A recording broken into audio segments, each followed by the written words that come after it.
Ooh, ASMR? AMSR. I don't know what it Hmm. is. ASMR. Ooh. And we've lost everybody. Thank you all. Good night. Well, while Ruben is chewing, welcome to the best thing we watched this week. I'm on vacation, and so not really connected to anything electronic. Well, at the moment I'm not, but when you're watching this, I am. So we will be live if all things go well the following week. But this week, because we are nearing the end of June, we wanted to do our top 5 movies and series of 2024 so far. Mm-hmm. Did you want to talk about who won the competition? Oh, the movie quote quiz from last week? Yeah. Oh, yeah, let me...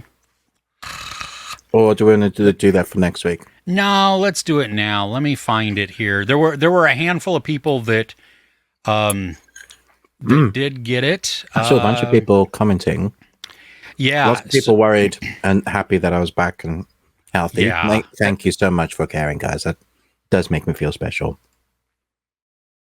That was really not only sweet, but awesome to see. Okay, so we had... Wait, let me make sure I have the answers right. Okay. Yep. Let's see. Tara Briscoe got all 3. Oh, wait a minute. Am I looking at the right one? Oh, I'm not looking at the right one. That was 2 weeks ago. Sorry. Here, wait. Let's see here. Let me get to the right one because I was like, oh, that doesn't seem right. Okay. It's okay. It is what it is, you know. So I was in hospital, in case you guys were wondering why we haven't been. I had a chest infection, pneumonia, and asthma attack, and I was in there for a week. They allowed me to go home after a week because they needed the bed, and they basically said if you're still really ill, but you're not ill enough to be in hospital, so take the next 4 weeks to try and survive at home. So that's why I wasn't around. It was a pretty scary one, but thanks for everybody that care. Did I buy you enough time, Chris?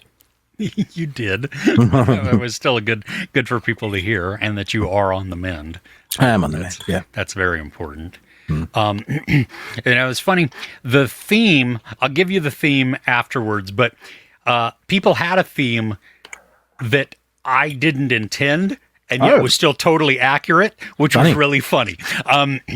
So Tara Briscoe got it. Chris Retzlaff, Nostromo got it as well, and I'm trying to see if anybody else. Did anybody get it on my channel?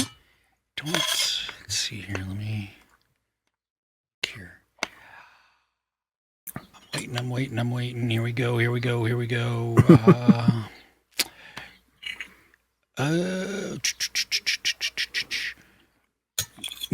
Somebody commented comment on yours, which was outstanding.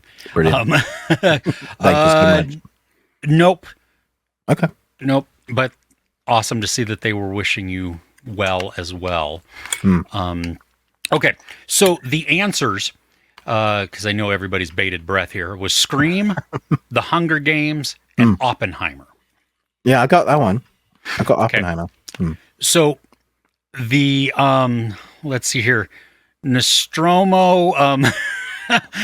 So Tara Briscoe, her guess on the theme were people are killed. Nostromo was, I guess the theme is lots of people die for no good reason. Which was awesome. That's not the theme I was going for, but both of those wildly accurate still and entertaining. So what's the theme? Chris Retzlaff got the theme. Jack Quaid. And it was of course, he's in the new Scream, yeah. Yeah, well, and it was so funny too when you said when you brought up about Jack Quaid and him being... Amandla what's her name? Both being in in the Hunger Games. right? As your question, I was like, I gotta shut up because I can't react because it was so weird that you pulled that out. But Wow.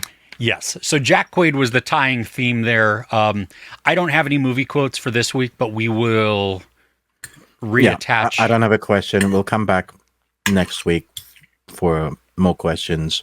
Okay. And more quizzes. Cool. So we're going to do our best of 2024 so far.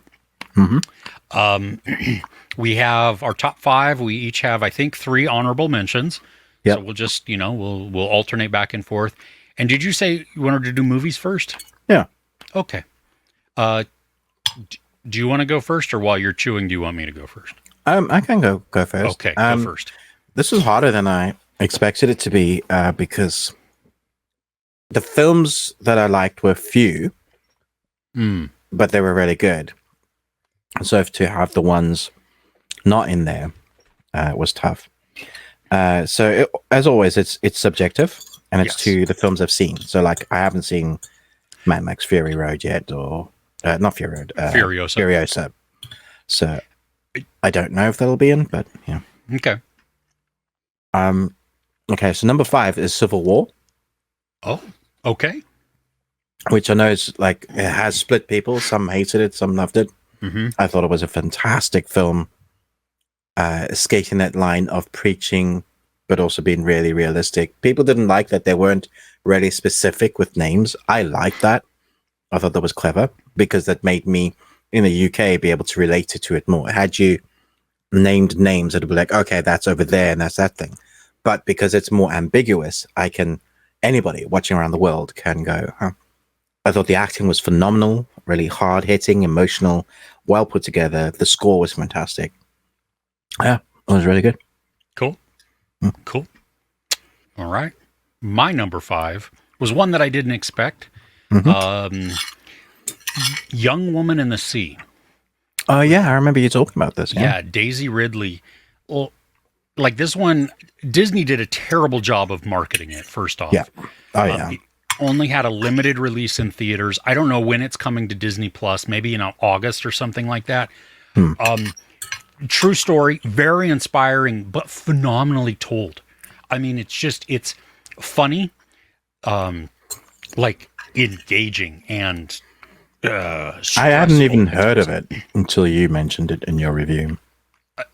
Seriously, dude, I'm telling you. And the score, like, you are going to absolutely love it because that score is so emotional, and it works so well with all of the scenes that are happening, especially as she's swimming or different dramatic moments. You're like, holy crap, this is just like, you can't help but feel all of just every bit of everything. Yeah. No, I'm really looking forward to watching it. My number 4, again, has mixed reactions from crowds. I mean, that's normal. Like, not everybody likes everything you like, but I'm always amazed at how split certain movies are. Monkey Man, I absolutely loved Dev Patel's. I'm shocked this isn't higher on your list. But that's because there are other films that crept up there that I was surprised by. So, okay. If you're in the top 5, you're in good company. Yeah, absolutely. I mean, these are probably interchangeable. So, okay. But yeah, if Dev Patel's first directorial debut, it's Indian John Wick. I couldn't have asked for more, really. Yeah. Yeah, some decent, not decent, some excellent action. Oh, yeah. My number 4, again, one that never had on my bingo card. Bingo bango. Yeah, and this one is, I think it is more of a, I probably like it way more than a lot of people, but it was Babes.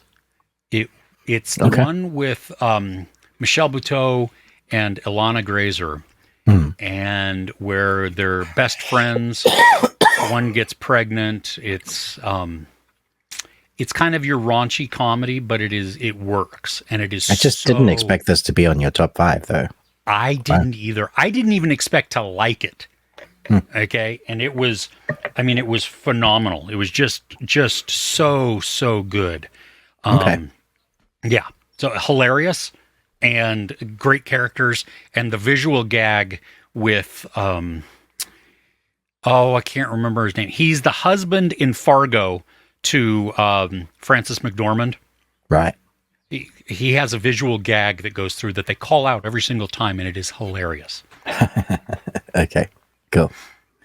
My number 3 is Late Night with the Devil, because I thought that was such a unique premise for a horror. It was brave. It changed up the formula, the format. It took genres and put them together, and then still made you feel creeped out, even though it wasn't that scary. It was the atmosphere that it built up, and then reminded me of some of those classic great 80s horror films. So yeah. And can we get David Dastmalchian in more lead roles, please? Yes, please. Yeah. For me, number 3, Ryan Gosling and Emily Blunt, Fall Guy. Okay. So funny, because I was so looking forward to this film, and you weren't. Yeah. And now it's in your top 5, and this isn't in my top 5. And I have not rewatched it. Okay. So maybe it will be less enjoyable on the second watch, but it was one of those that I just had fun with. Okay. Like there are issues with the film. There is the whole, self-serving and self-indulgent stunt guy scene towards the end. Yeah. But that's I like kind that of what scene. I It's wanted great. in just the summer popcorn movie, right? Yeah. So, yeah. Cool. All right. Number 2. Number 2, I have Spy Family Code White.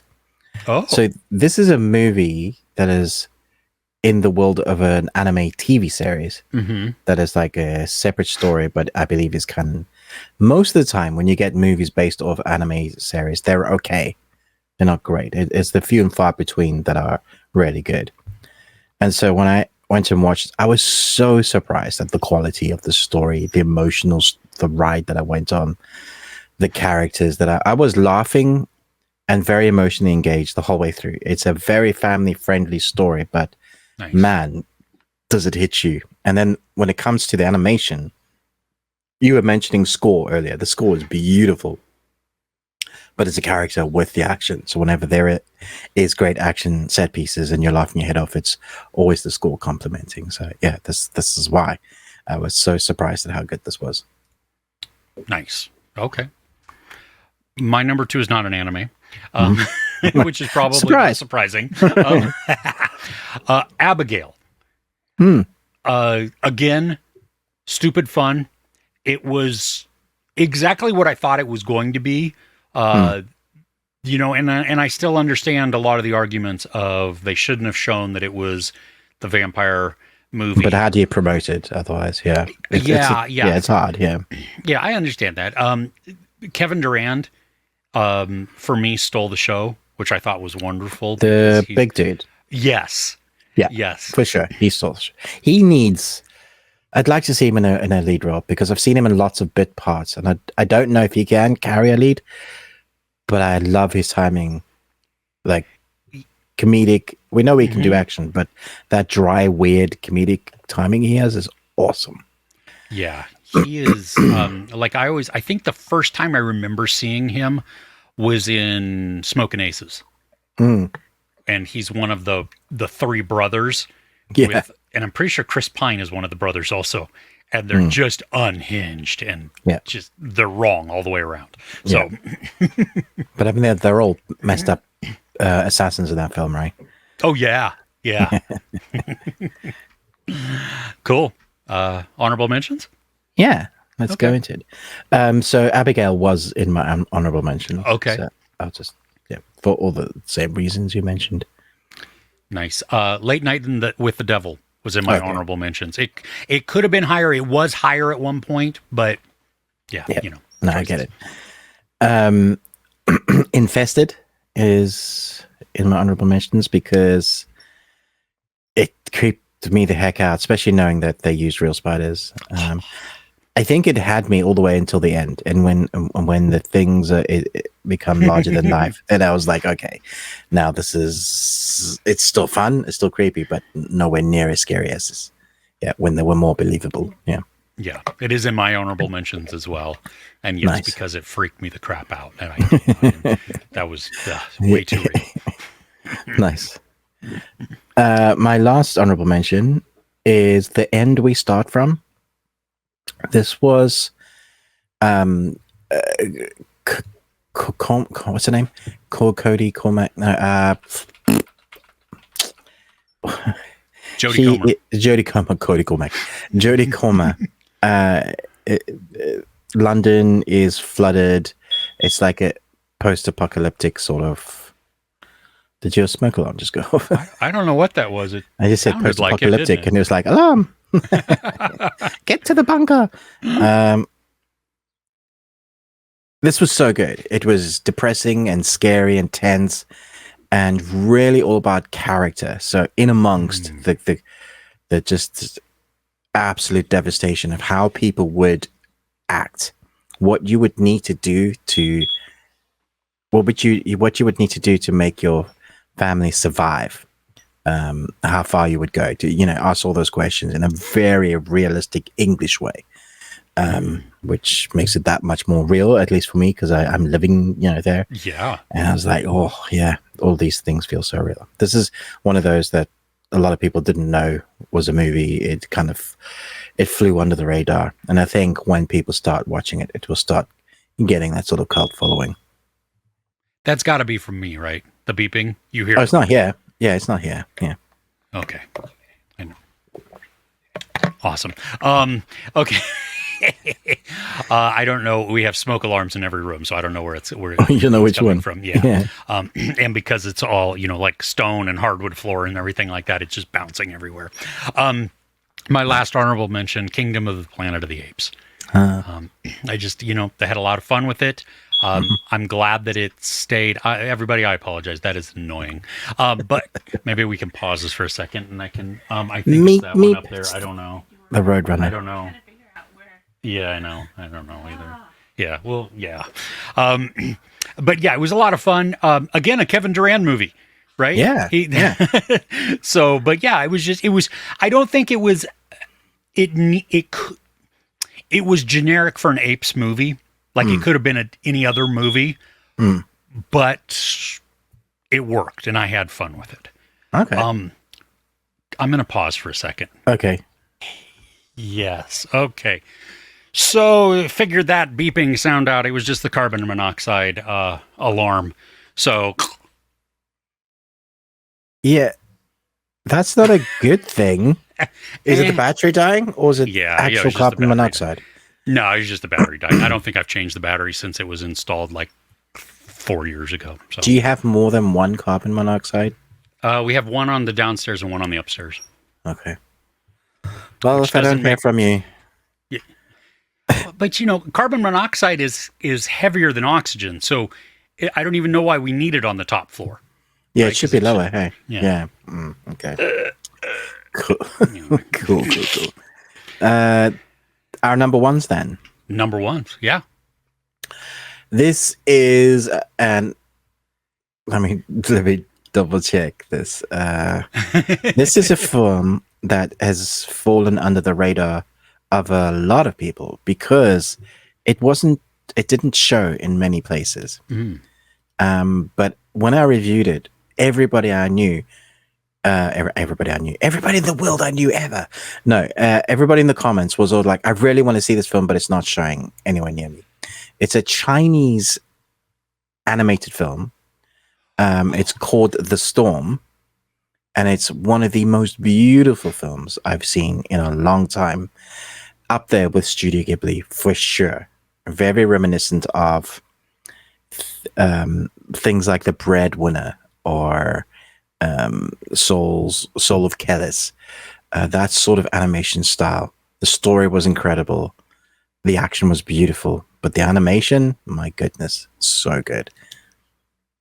I remember you talking about this, and even still, like at that point, being like, I don't even know where to find it, for anybody else. At some point, maybe it's gonna Maybe. come back out. I hope, on Amazon or Netflix, a streaming service somewhere, that a lot of people can get their hands on it, because it's wonderful. Okay. Well, my number one you've already listed. Civil War.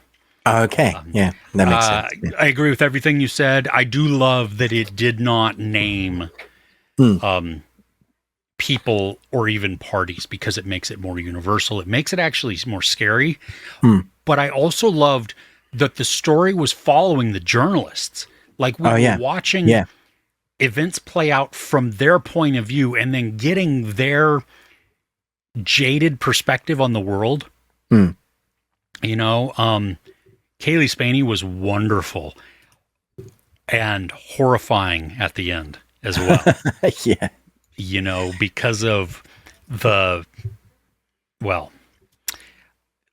there's a lot of foreshadowing that comes throughout the film that you do get payoff at the end. And yeah, it was brilliantly made. I think Alex Garland, if this truly was his last film, he knocked it out of the park.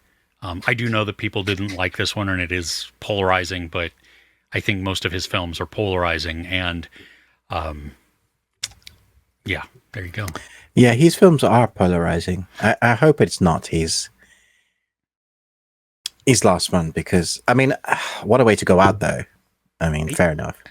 I mean, from a directorial standpoint, he has had bangers. He's got Ex Machina, Annihilation, Men, Civil War. There might be one more. So anyway, yeah. Okay. Cool. Do you want to go on and talk about our top 5 favorite series? Yes, this year so far? I do. Okay. I'm excited for this. This one was a tough one, and I had to actually, even the last one, I had 3 extra that I could have put into my honorable mentions, or could have made it into the top 5 at some point, but I had to cut them out. So it's okay. You want to go first? You want me to go first? You can start. Okay. The Boys season 4 is my number 5. Okay. I loved it. I do think the lack of nuance now, the blatant is little in your face. It's not that I disagree with it at all. And the message and the making fun of who they're making fun of, but I like a little bit of subtlety still that makes you think and makes you, this one was just, it was really spelled out.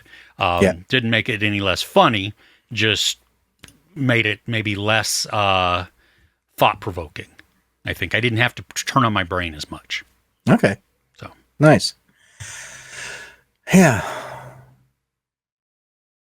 Yeah, I definitely didn't like it as much as you. I think I'm a little bit tired of it. But we'll see. And there's only so many times Homelander can be unhinged, and so many times Butcher can, go crazy. I think there needs to be a bit of fruition, or change it up, or bring the V class in. Because they had that one spin-off. Actually transition it to something like that. But we're only getting one more season. It's the final one, and this did kind of leave us on a cliffhanger. So kind of it did. So yeah, we'll see how they wrap it up. Nice, good mention. Masters of the Air is my number 5. I love this. This was, for me, this was like perfection. But since then, my perfection has tempered, because I could easily go and watch Band of Brothers at any point, at any time.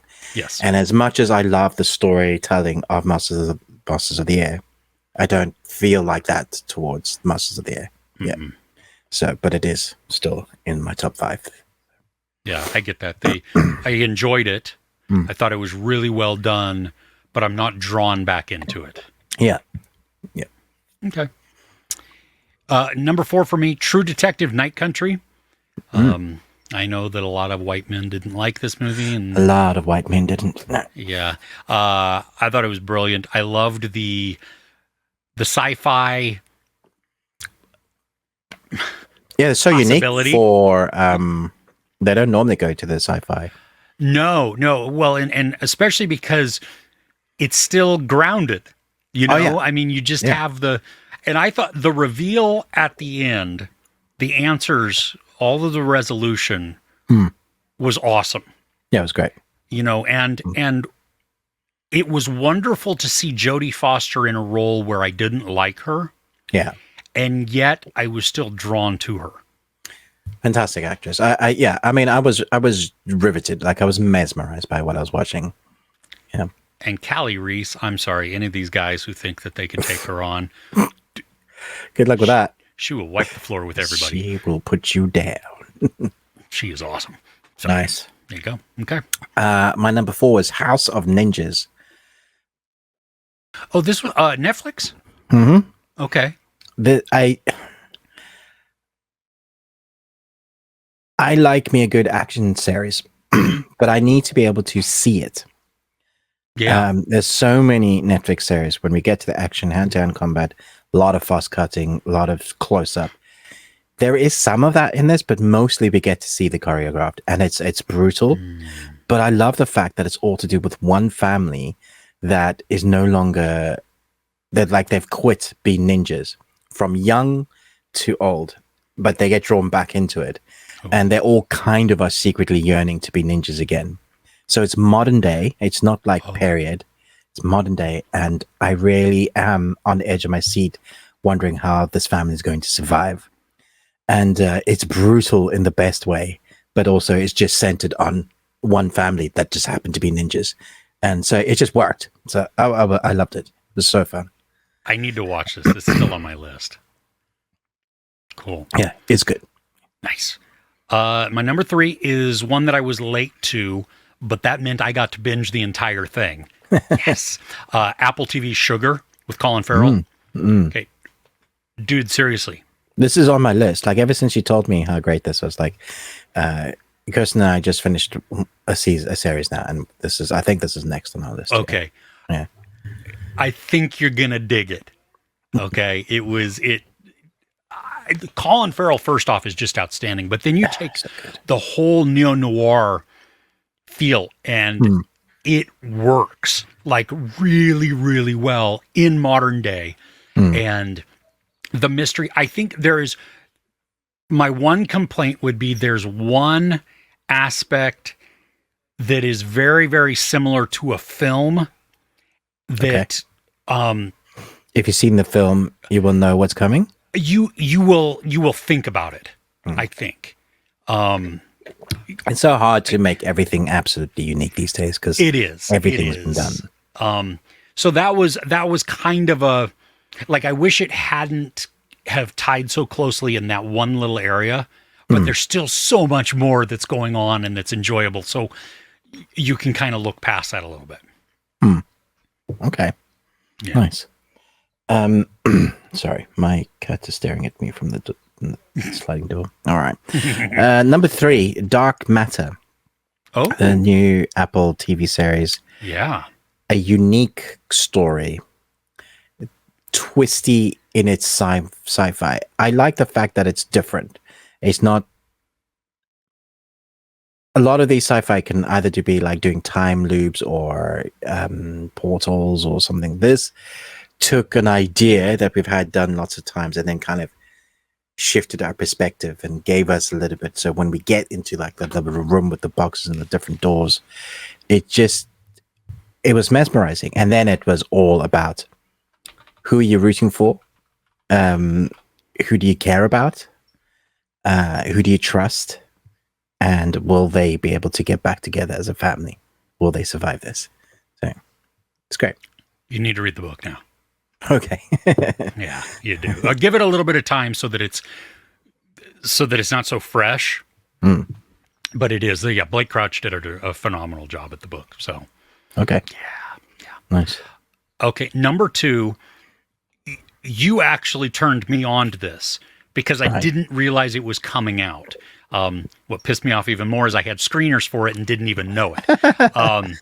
But it's Prime Video's Them, The Scare. Dude, the first season was just so messed up. Yeah. And it was hard to watch. It was angering, you know, and I saw comments from a lot of black viewers who weren't really digging it because it was like trauma, you know, it was generational trauma. And I can see what they're saying. I mean, I've never experienced that in my own privilege, so I can't do that. This one though, this season went full bore, like slasher mystery, so good, yeah, thriller, you know, and still then kept its ties to season one in small ways. And it was, I was riveted to this show. It just got under my skin, and I loved it. And I think I liked it. Well, I don't know. I liked it differently than season one. Yeah, it is different, but it's also brilliantly works itself out from season one. So it wouldn't have been as good if we didn't have season one. Correct. But the way it uses what has happened before was so good. Yeah. My number 2 is Three Body Problem. Even though it ended on a massive cliffhanger, I was so mesmerized. And the fact that we now know that Netflix have confirmed that they're going to do 2 and 3. There's that one episode where everything unravels that I just thought was so good. Like, will always stick in my mind. Like, holy crap, that's scary. But I love the whole the whole messing with your mind to knowing what is real. When is it real? Like, you're asking yourself a bunch of questions as you're trying to figure out what the hell's actually going on. You get a few answers, but it gives you way more questions. A little bit like Lost, but the fact that we have a contained story based in the book, I have faith that it's going to be done well. Agreed. Okay, honorable mentions. I had to cut some of them out because I wanted more. But Outer Range season 2, nice, on Prime. Did you get to watch this season yet? Okay. I still have a lot of questions. I mean, a lot of questions. But they do some fun things within this. Not everything absolutely works, and that's why it's kind of in honorable mentions versus the list. But it was, I'm really digging where it goes. I love Imogen Poots within this series. Josh Brolin is great. But Imogen Poots is more, I mean, she's mysterious. So, nice. Yeah. Okay. A True Detective Night Country, for all the reasons you mentioned, is in my honorable mention. Outstanding. Baby Reindeer, for me, is also in my honorable mentions. Yeah. It definitely could be in the top 5. It's just so traumatic. It's so traumatic. I don't think I'll watch it again. Like, no, I have zero desire to ever watch that again. But it was spellbinding, right? Yeah, for sure. So, okay. How many have you got left in your honorable mentions? Well, how many do you have? I have one, but I could do I have more. one. Yeah. Okay, I have one then. Okay. Go for it. The Brother's Son. Yes. Oh my gosh, it's been cancelled. Oh, shut up. Seriously? Mm. Dang it. That what? It was so good. I loved every second of that. Like the fighting. Like you were talking about with House of Ninjas, you know, there were quick cuts, there were those quick edits, but there was also the good choreography. And do you remember the one episode where it takes place at the golf, the driving range?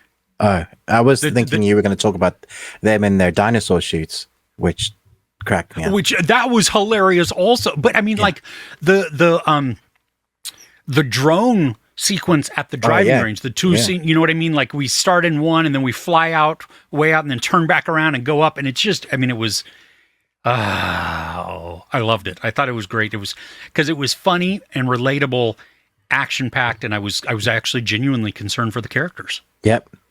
So creative with their fighting sequence as well. Like, yeah, brilliant. Yeah. Yeah. No, I really like that a lot. My last honorable mention is Blood of Zeus season 2. It's an animated series from Netflix, all to do with the mythos of the Greek gods and stuff. But it's always been about the characters. That's where you like. That's why you're rooting for it. We had to wait a little while, and then this came out of nowhere. We wanted a second season. We weren't sure we were going to get it. And then when we got it, they knocked it out of the park. Like, just beautiful animation, loving the characters. Our characters have power, but are always the underdogs, and characters dying that you're not expecting, like, to be taken out. So be forewarned. Those are the best. I mean, and the worst all at the same time, right? Yeah. Kill your darlings. Yeah. Number one.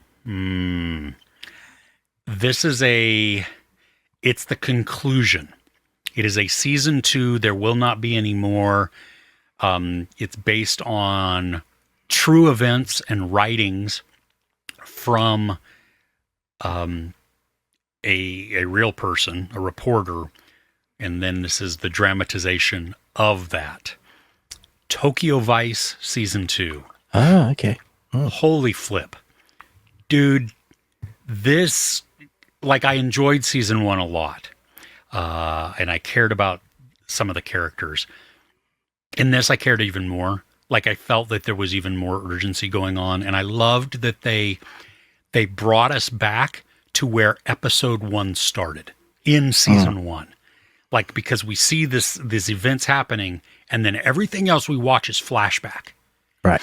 And in season 2, we get to the present and then continue on from there. And this is, I mean, the story of Yakuza and the fight in between, where you have honor and struggles for power. There's betrayal.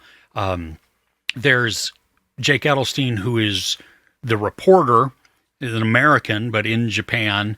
And, oh gosh, just... I remember you reviewing this, and you were just singing his praises the whole way through.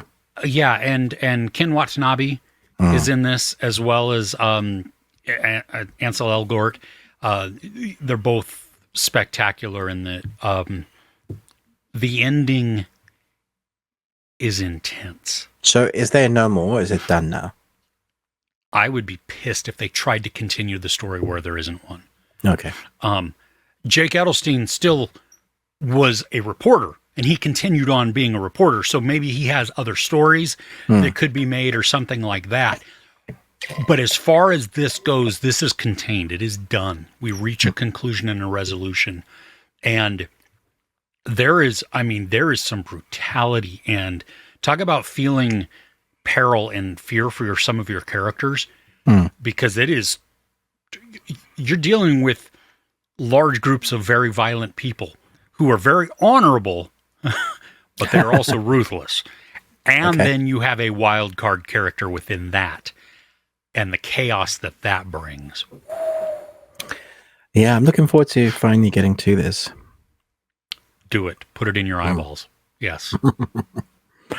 Okay, so my number 1 for the longest time was Shogun, because it's like the best cinematography, acting, story, brutal. Reminded me of epic TV that you watch every week. That was when Game of Thrones was coming out weekly by weekly, and you got that's kind of what it felt like. Except I managed to binge. I waited and binged it in 2 weeks, in 2 days. But we got asked to review something from a Patreon.